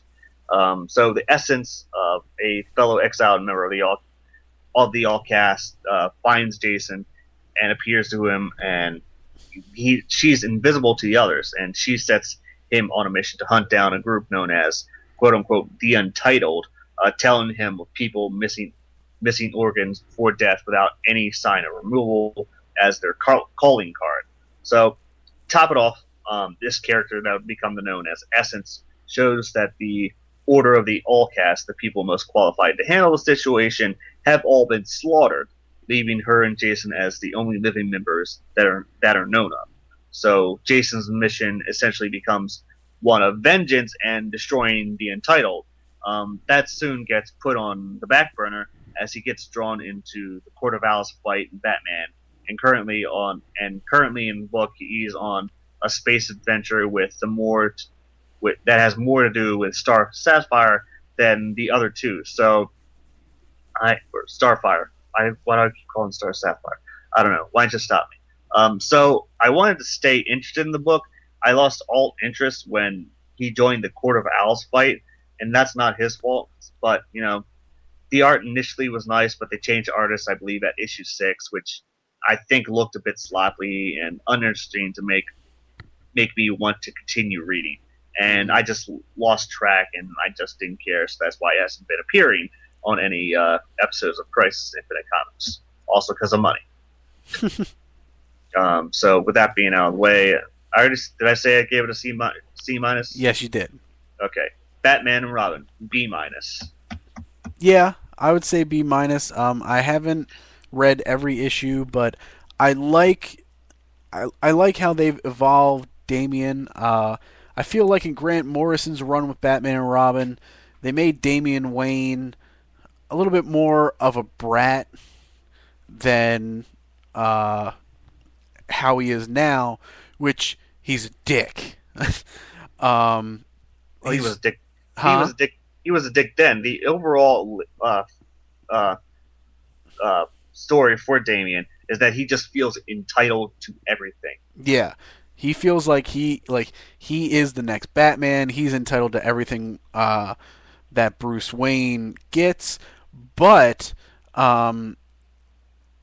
Bruce Wayne is like it's funny watching his dynamic because he doesn't exactly. I mean, he's not a father figure, and he knows that. He's And trying to be though. he's trying to be, but it's funny seeing the interactions where it's like his idea of getting to try to humanize Damien is just getting him a dog, and it's like, here, you got a dog. He's like, I don't want this Take care made. of it. Yeah, I don't What want am this I? made you think. Well, it's yours. Take care of it. Fuck you. You have to give it a name. Yeah. Oh, what do I call you outside of dog? Um, but at the same time, we end up getting introduced to an associate of Batman's past during this time where he trained with a master detective assassin, whatever you want to call it. And this character that became known as Nobody knew how Bruce ticked and was able to brutalize and coerce Damien into joining him. However, at the end of the first arc, Damien falls back into his old ways and kills Nobody in front of Bruce. So it's kind of a hug my son, make him feel better, and whatnot moment. So um, afterwards, there is this standalone issue for the Court of Owls where Damien, uses a katana blade to kill an owl and whatnot, and who gives a shit about that? Standalone. And then what I can only call a 3 month waste of time with this last arc, as we're introduced to the idea of Damien fighting and defeating all the former Robins in single combat, but is thrown uh, into, but also thrown into this is a character by the name of Ivan Ooze. I'm sorry, I mean Terminus, and I say that because Terminus looks a whole lot like Ivan Ooze, who has some grudge against Batman. Why?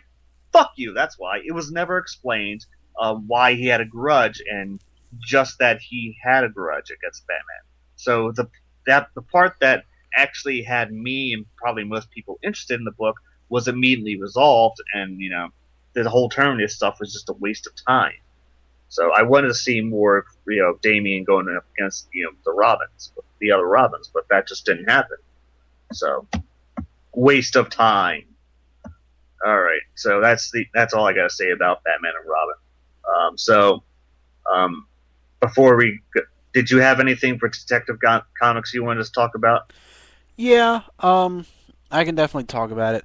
Uh, the one thing that I can recommend is for it. It's funny because the big hype up for Batman, straight up Batman, is issue 13 is the return of and the new look of the Joker. But you would have no idea what they're talking about if you never read Detective Comics #1, because that is where they introduced the plot point of what's going on with the Joker. And that is a big hook for the series, especially with the fact that the series started off as a $2 series. Um, the book was a buck 99, 30 pages, a buck 99, and it starts off by having by introducing the Joker and having him come to Arkham, or go back into Arkham, and then he decides that he needs a rebirth, and has his face surgically removed. And the last panel of the comic is his face being like nailed to the wall, which is like holy shit. But that's the last that you see of him until now, where he'll be there in October. So he's essentially been introduced and had this huge twist back in September of 2011, and you're finally going to see the comeuppance of that October 2012. So it's been a bit over a year since the Joker has been in the New 52, and he's going to have a huge arc, and I'm really excited for that. But Or as, after, huh? go ahead, finish. I'll say, Go ahead. but after that, it kind of goes into it's a give and take. I mean, there's going to be people that are going to like Detective Comics for the fact that its big focus is Batman facing all of his villains. I mean, it's not one long flowing story. It does have one kind of tiny arc about his girlfriend and all her shit going on. But once issue 2 ends on another cliffhanger, and arcs never last long. I mean, I can tell you. Let me go back. I had this series up. I mean, issue 1 is Joker. Issue 2 is issue like 2, 3, and 4, or probably like 2 and 3 are Doll Man. Then you get a three issue arc for the Penguin. Then you get one issue for Scarecrow, one Night of the Owls tie-in. And then like everybody else kind of gets just like one issue, with a small backstory for Two-Face, kind of like how Shazam was tied into Justice League. But the other inconsistent thing is for the series, the page count and the price. It starts off as a $1.99 comic with about 30 pages in the first book. Then it jumps down to 20 pages. Then it hovers around 20, 22 pages until about, come on, issue 8. They decide to bump it up $1 and bringing it back up to 30 pages. Then it sticks at 30 pages steadily. But then they decide that at issue 12 they want to bump it up to $3.99, and then the annual's $4.99. So I just kind of sit here and I'm like, okay, guys, uh, make up your mind with what you want to do with the book, and make up your mind with the price. I'd recommend if you're a big fan of Batman and you want to know some stuff that's going on. Issue one does connect into Detective Comics does tie into what's going on with Batman, but everything else is kind of like its own story. If you want the big adventure of Batman colliding with all of his classic old villains on a on a monthly basis or so, then by all means go for Detective Comics. But for me, I had to give it a C plus because it is kind of cool. But after a while, when just about every issue is ending on a cliffhanger, you kind of get tired of it, and it's just like I prefer to have one fluid, ongoing story instead of here's this 3 issue story, here's this 1 issue story, here's this 2 issue story, here's this 1 issue story. Here, pay me $2, pay me $3, pay me $4. Uh, get 20 pages, get 30 pages, get 20 pages. It just steady steady it out and just give me one fluid story. Now, what I wanted to say as far as that Joker stuff, pretty much what I was going to say is Scott Snyder is pretty much going to fix that mess in Batman. Yeah, well, I mean that first issue is fine. I have no issues with the first book for Detective Comics. It's just going on from there. It's like okay, all right, cliffhangers. I get it. That's great. It just doesn't. It just didn't grab me. After that first issue. Like the first issue grabs you, you're like, oh shit. And then you read the second issue, like okay. And then as you get into it more and more, you're like, all right. Let's move on. So it's a book that past the first issue, if you were to skip, you're not really missing anything. But if you do want to see more of uh, Batman's more known villains like the Penguin and everything like that, then this is the series you want to check out. So That's nice. No, it's better. The regular Batman title, yes, A plus yeah. plus. To me, and like I said, I've read very little. The King of the Crop of New 52 has to be Green Lantern and Batman, but I give a slight edge to Batman because of the Night of Owls arc.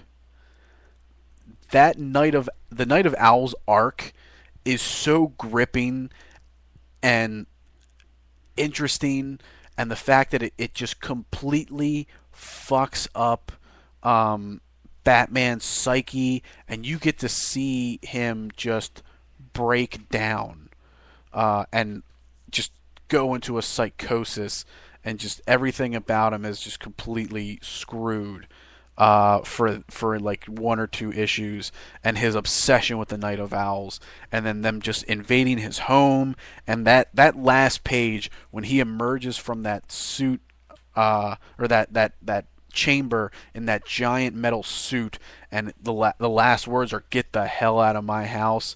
That was awesome. I was like, yes, give me more. Well, here's the other thing that Snyder does is he does add human like feet person into thing, call it a character. Gotham itself is its own character. Yes. Is what he does in the very first issue of the entire series. He says Gotham's its own character. It's not the city that Batman's in. Gotham's an actual character. You better love Gotham. Yeah. And like you said with the art, Capullo's art is animated with the cartoonish like sensibilities and motion, but with a hypnotic level of detail. The combinations work real well with Batman, and and Snyder speaks openly about Gotham City being a character during the whole time, during this whole arc. He discusses the architecture and the history. Like this is like it's almost like a travel guide. So if you care at all for the setting, then you'll enjoy every little slice of information that Snyder drops. It can be hard to fabricate and build upon the history of a fictional city that has held such a globally recognizable character for decades, but Snyder makes it feel like simple characterization, and these moments build scene as well as dread, and there are layers at play within Gotham. that you just want to see what's going to jump out at you. Hmm. Yeah, I mean, just everything is such a vital character. I mean, they've even turned like Wayne Manor into a character because they for during the Night of the Owls arc, the back issue stuff was essentially letters from Alfred's father and telling him, "Don't come to Wayne Manor." Yes, that stuff was great. Yes, and it was so well written, and I just like it pulls emotions out of you that comics are rarely able to accomplish anymore, and I loved that stuff. I mean that I would get sucked into the main Night of the Owl stuff, and then I'd get sucked into this because it gives you like a new sense of caring for Alfred's character beyond just him being so awesome. It's just like, just seeing how dark, like like the darkness of the Wayne family didn't start with his parents' murder, and it didn't start with him becoming Batman. Like it's been a long lineage of just wild shit, and it's so crazy to see that it's like, this darkness in Batman was not born with the death of his parents. It's just been running in his blood. If there's one thing you learn, is that comics are a great place to experiment. Snyder and Capullo prove this by bringing the reader something like you've never seen. There's the issue where Batman is locked in the labyrinth. Yes. That's the creation of the Owls, and he struggles through the pages literally to twist around and turn over. And it's not a gimmick. These pages reflect the narrative, making it harrowing. Read something even more uncomfortable and troubling. You actually have to turn the book to see what's going on. Mm-hmm. And just seeing the psychosis in Batman's eyes, watching him just yelling and screaming while in this labyrinth. So good. And If then each reveal in Snyder's Batman is exponentially creepier than the last, bringing to light the sinister uh, aura, surrounding the mysterious group that is the Court of Owls. So it's masterfully plotted by Snyder. Every revelation makes Gotham a scarier place. The city is less a sure safe haven with Batman at its core, and a more unknown quantity with danger lurking in the dark alleyways. So during one of Batman's investigation, Snyder finds new ways to break the hero down with each new tipping point. The writer gives the readers a new appreciation for Batman's strength and dedication. Mm-hmm. And no matter how deeply they dip Bruce Wayne into madness, they always find a way to bring him back to that detective level intelligence that is Batman. I mean, it's like, and it all makes sense. It's not like he goes nuts in the labyrinth and he walks out and he's completely fine again, and you're like, well, how does someone just flip a switch from going crazy to being fine? Like as he comes to grips with what the Court of Owls is, like the purpose of it, and just the fact that they want to take Gotham, and Bruce Wayne seeing Gotham as his city, and just him coming back to grips with everything to then challenge the Court of Owls. It was so good, but they also did an excellent job of building the Court of Owls as this great threat that could literally just tear Batman to his core and completely destroy him and his entire, like, I guess you can say, corporation, with just everybody involved, like Catwoman, Nightwing, all of them. Yeah, it's easy to lose sight of stories that don't involve the recognizable foes, but that's the part that makes this story for the past year all that more enjoyable. The Court of Owls and the Talons are not linked to Bane, to Catwoman, or Joker. They're their own freestanding new addition to the city of Gotham, brought to you by the imagination of Snyder and Capullo and the entire creative team. And after the 11th issue, Bruce Wayne, Batman, and Gotham obviously will never be the same.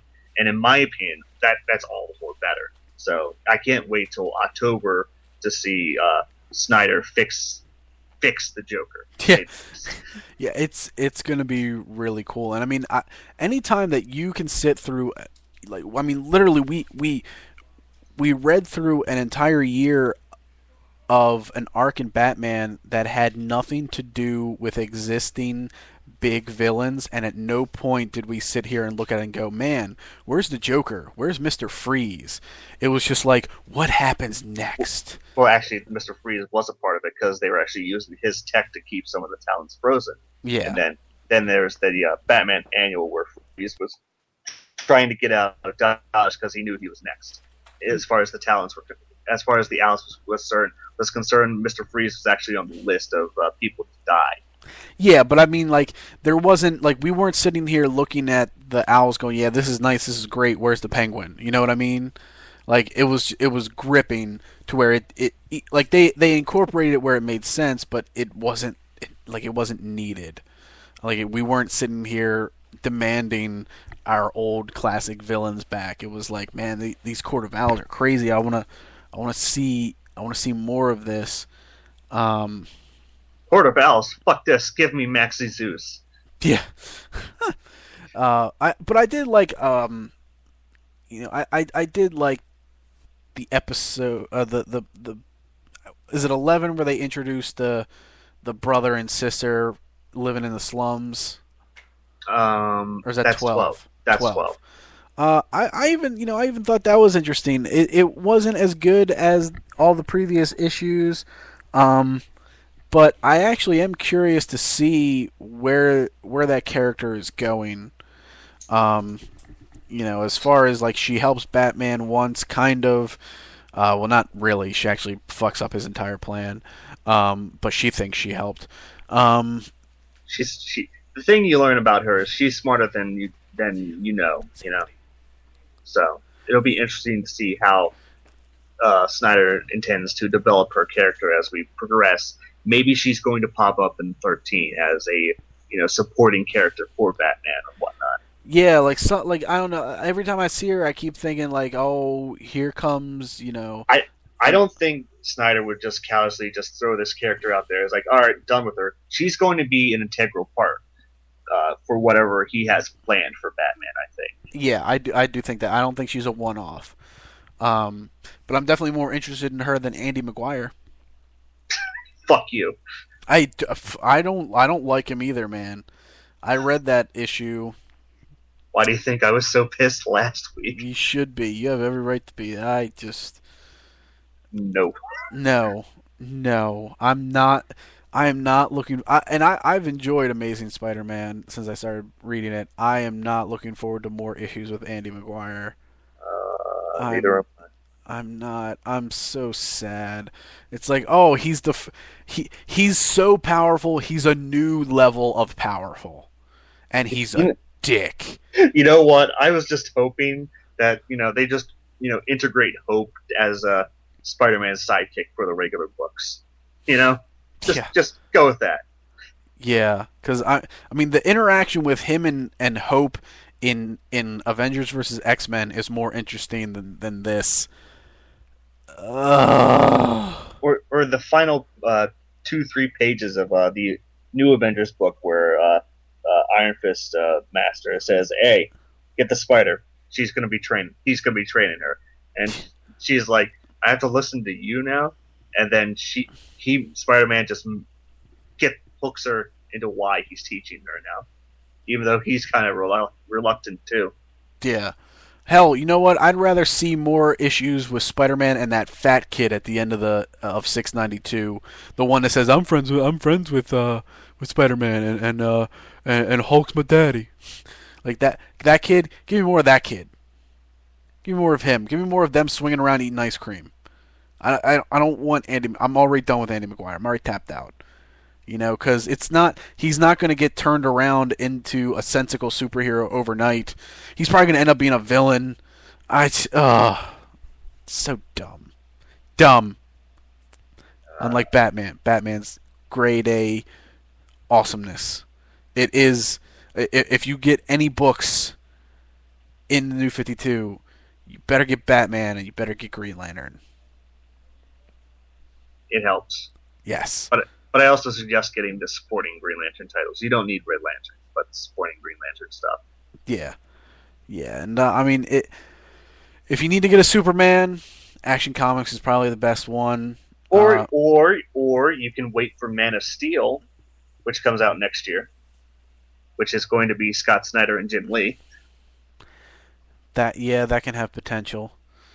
I'm already excited for it. It's like Scott Snyder, Jim Lee for Man of Steel, sold. Well, that's because I mean, you either have Superman, which is shit, or you have Action Comics, which is hit or miss depending on what they want to focus on this week. It's like, what do we want to focus on? We want to focus on early Superman? No, let's throw him in the future and have a completely convoluted bullshit story. Why? I don't know. Fuck you, that's fine. Yeah, fuck you. That's I. But overall, though, New 52, do you feel this was a worthwhile venture for DC? Is it more good than bad, this investment? As far as I'm concerned, yes. Yeah. I I'm very pleased with what I've read, and I do want to read more. Um, I will be honest. I almost wanted to put Wonder Woman on this list just so I could talk about the ship, the one plot where not the plot that Wonder Woman is the daughter of Zeus now, but the plot where the Amazons go to cruise ships to fuck the men on the boats and then kill the men on the boats so the Amazons can keep living and progressing through life because they're not immortal. yeah. That's the only part I would have wanted to talk about. Well, I guess the next time we ever talk about New 52, we'll be able to talk about Superman's love affair with Wonder Woman Uh, and how they have Match.com profiles. when I found that, I was like, I gotta put Facebook now. Go. Yeah, I I read about that when I read the preview for JL issue 12. I read that there was a tie-in of them having profiles, but I didn't read too much into it, so I didn't know they were profiles essentially highlighting that they're looking for each other. And then I read the profiles when you posted them, like, oh I god, laughed out loud when I saw it. I was like, oh, other people have to see this and yes, either facepalm or laugh. yes. But anything else about the New 52, or are we done? I'm for the most part done. Okay. I have nothing else to add. Oh wait, the new Justice League team. We didn't really talk about them for some reason. I thought it was in my JLI notes, but it wasn't there and it didn't come up. New Justice League team is going to include Vibe, Catwoman, Steve Trevor, because fuck you, they need a human. Um, after being fired from the league because to protect him for his own good because it's dumb. John Jones, the Martian Manhunter, which makes me extremely happy. For some reason, Katana is going to be in the group, and that's interesting. Hawkman's going to be in the group, and Green Arrow. I believe that's all of them. All right. Well, hopefully everybody enjoyed this. With like I said, with the issue zeros coming out, I came to Tim saying, maybe we should put something together, and I would say, sir, you've done an excellent job putting this podcast together. I tried my best. So we're probably going to do this again after all the issue ones for Marvel Now comes out because I'm ordering all of them. So yes, I have officially written down I've ordered all of them. So that's probably not till December. But we'll have all the issue ones. We'll talk about them and see if they were just a cash grab or if any of them are actually good. They don't they have to one up DC now. It's like, oh, New 52, Marvel Now. Yeah. So some of the costumes look interesting, but we'll see. I have seen some. I did look at the ink work for Uncanny Avengers, and that looked pretty good. So I guess there's that. Mainly, they've just been releasing covers and variant covers and a little bit of inking, but I guess we'll see. So it's I'm not confident in it yet. Like I want it to be good, but it's like So Well, it's a wait and see at this point. They first have to finish off whatever they're doing in ADX. yeah, which will I don't know. We'll see. Also a victim of the New 52, and I just found this out today, was the possibility of the company doing a Justice League Transformers crossover. Yeah. When I found that out, I was like, oh. And the artwork looked so great. Oh, I was like so sad because if there's one thing I would have loved to see was Optimus Prime with the Green Lantern ring. Yes, he was a lantern. Optimus Prime in the Lantern Corps was amazing. So, all right. Well, I don't mean to cut this short for everybody, but we've reached 2 hours, and I gotta go to the bathroom. All right, dude. All right, man. Thanks for putting this together. I try my best, and thanks for anyone who listens to this and enjoys me rambling. Yes. Well, if you haven't yet, watch Tim's latest episode for Crisis in Infinite Comics. That has come out in the past 24 hours. And we'll be back in podcast form on Sunday for the Chin Lock. Adrenaline rush. Adrenaline rush. Hopefully, Ken Anderson has spent his time on Impact tonight DQing everyone in sight. I don't know. I don't know either. I haven't looked. But we'll find out when we talk about it on Sunday. But Yes. that's it for CrisisCast, and we'll do another one, like I said, for Marvel Now, and then we'll do more as Tim wants them. So, Yes. see y'all If I later. do. Huh? If I do. Yes. Maybe this is it. You know what? Maybe we're tapping out. Maybe we've... No. We have to do Marvel Now. You put it on here. Now we owe it to them. Okay. Well, and plus I'm buying them all, so Yes. that'll be an extreme waste of money if we don't do that. So just look forward to the day where you come over and I throw a bunch of number ones at you. All right. All right. Good night, everybody. Bye.